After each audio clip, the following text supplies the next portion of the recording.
अस्सलाम वालेकुम नाज़रीन, SS न्यूज़ सां गॾु आऊं आहियां इमदाद ज़ीरो। सभ खां परियां पेश आहिनि हिन वक़्त ताईं जूं ख़ासि ख़बरूं। इस्लामाबाद हाई कोर्ट जे चीफ जस्टिस अतार मिनल्लाह चयो आहे त केरु सादिक़ ऐं अमीन आहे उनजो फ़ैसिलो आवाम कंदो। आवाम खे अख़्तियार हुजणु घुरिजनि, उन्हनि खे फ़ैसिलो करणु घुरिजे त उन्हनि जी नुमाइंदगी केरु कंदो। बतौर जज चूंडियल नुमाइंदनि ते बालादस्ती जी का बि दावा न आहे। सादिक़ ऐं अमीन जो आला मयार चूंडियल नुमाइंदनि खां सवाइ कंहिं बि उहिदेदार लाइ मौजूदु न आहे। अदालत अॻूणे सदर आसिफ अली ज़रदारी ऐं पाकिस्तान तहरीक इंसाफ़ जे अॻुवान फवाद चौधरी जी नाअहली लाइ दाख़िल दरख़्वास्तूं रद्द कंदे तफ़सीली फ़ैसिलो जारी करे छॾियो।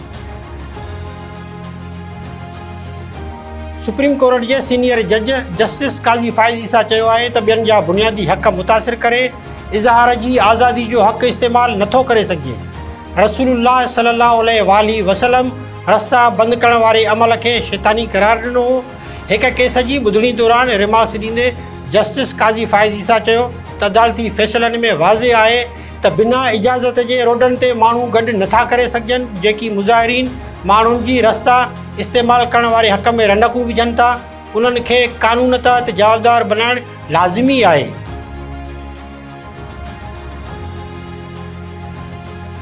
Election commission of Pakistan Muslim League Noon जे सदर शहबाज शरीफ़ ऐं सेक्रेटरी जनरल अहसन इक़बाल खे इंट्रा पार्टी चूंडूं न कराइण ते आख़िरी मोहलत ॾेई छॾी।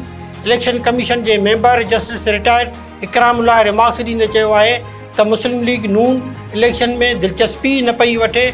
छा मुस्लिम लीग नून खे मुअतल कयो वियो आहे? छा संदन निशान वापसि वरितो वियो आहे? सिंध हाई कोर्ट बलदियाती इलेक्शन बार मुलतवी करण ते इलेक्शन कमीशन ते कावड़ जो इज़हार कंदे हुकुम ॾिनो आहे त बस घणो थी वियो, हाणे कराची ऐं हैदराबाद में बलदियाती चूंडूं करायूं वञनि।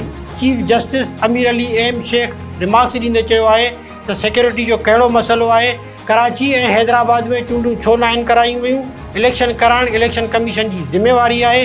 कहिड़ी पुलिस ॿोल मुतासिरनि वटि वञे थी, ॿुधायो त पुलिस ॿोल मुतासिरनि वटि छा करे रही आहे, पुलिस जी कहिड़ी ड्यूटी आहे। पीपल्स पार्टी जे अॻुवान सेनेटर मुस्तफ़ा नवाज़ खोखर सेनेट जी रुकनियत तां इस्तीफ़ा ॾेई छॾी। मुस्तफ़ा नवाज़ खोखर पंहिंजी इस्तीफ़ा सेनेट चेयरमैन सादिक संजराणी खे जमा कराए छॾी। इस्तीफ़ा जे मतन में चयो वियो आहे त सेनेटर फारूक एच नाइक जी हिदायत ते इस्तीफ़ा जमा कराए रहियो आहियां।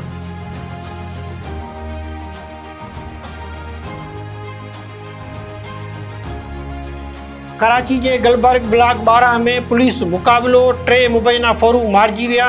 पुलिस दावा कई आहे त फ़ोरू हिक घर में दाख़िल थी फुर जी कोशिशि करे रहिया हुआ।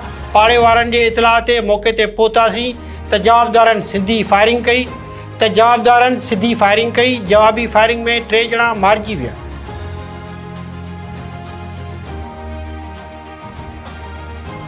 सिंध में भाॼियुनि जा अघ आसमान सां ॻाल्हियूं करण लॻा।